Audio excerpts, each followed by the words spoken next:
Terima kasih sudah berkenan datang, dan kami tadi sekitar pukul 12 WIB telah diterima di Komisi Yudisial Republik Indonesia melaporkan perilaku hakim, dalam hal ini Ibu Sofia Tambunan dan 2 anggota majelis yang telah bertindak secara semena-mena, diktator, dan tidak mencerminkan etik sebagai seorang ketua majelis dan anggota majelis.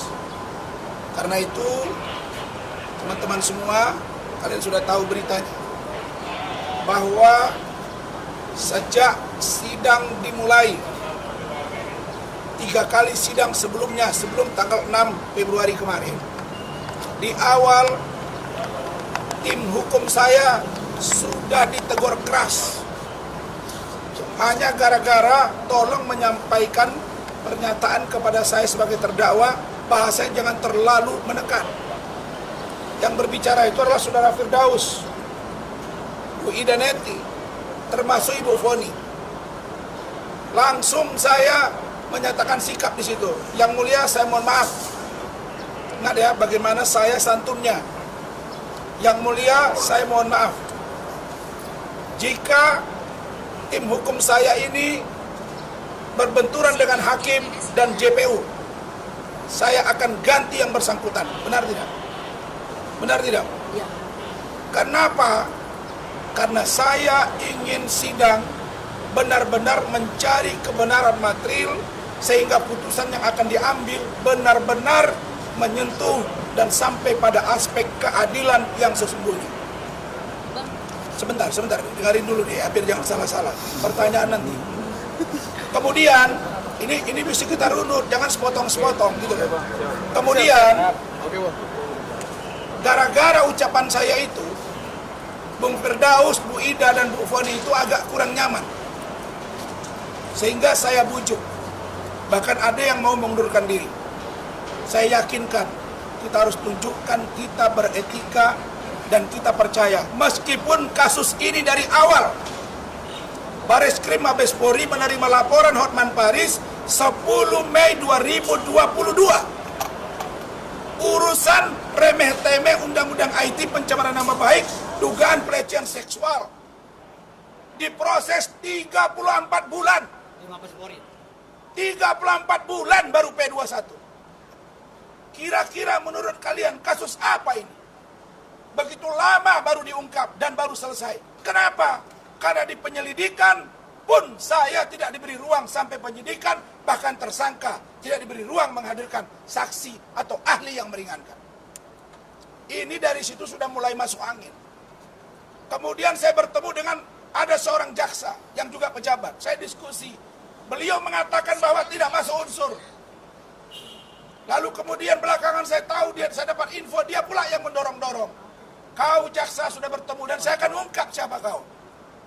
Kalau Pak Ketua, maaf, kalau Bapak Jaksa Agung ingin memanggil saya lewat Jambua, saya akan jelaskan siapa orangnya. Kalau Pak Kapolri, Pak Irwaso minta ke saya menjelaskan apa yang terjadi, saya akan siap menghadirinya. Begitu juga dengan kedatangan kami hari ini ke Mahkamah Agung ini. Saya baru baca siaran pers bahwa katanya disuruh agar Ketua PN melaporkan kami content of court kepada aparat penegak hukum, melaporkan kepada organisasi. Apakah kalian tidak malu? Wahai penegak hukum, Mahkamah Agung adalah lembaga tertinggi penegakan hukum. Apakah Bapak Ibu tidak malu melihat hakim zarab 1 triliun, petinggi Mahkamah Agung? Apakah kalian tidak malu melihat putusan Ronald Tanur yang ternyata di-OTT oleh kejaksaan? Kalian masih semangat kebersamaan, ikatan hakim, tapi kelakuan kalian babrok, dan bobrok. Kalau ini kalian suruh tangkap saya, jangan salahkan ini. Saya tangkap dan saya siap mati untuk perbaikan hukum Indonesia. Saya tidak main-main. Kenapa ini saya lakukan adalah karena sebuah tindakan yang barbar. Di awal ketua majelis sudah sangat diktator. Dia tidak menunjukkan sebagai seorang moderator. Ini urusan remeh-temeh. Ini urusan pelecehan yang dalam tanda kutip antara orang dewasa. Dugaan pencemaran nama baik. Tidak ada video porno di situ. 3 kali terbuka. Kenapa sekarang tertutup? Ada apa dengan Hotman Paris? Kalau Hotman Paris orang hebat, kalau disentuh hukum, sudah tangkap, masukkan saya. Selesai persoalan. Hakim belum periksa kami, sudah ada siaran pers. Kalau itu benar, saya akan turun. Panggil kami. Kami siap menjelaskan semuanya. Apa yang terjadi dengan kasus itu. Jadi kami datang ke sini menyampaikan keberatan kami.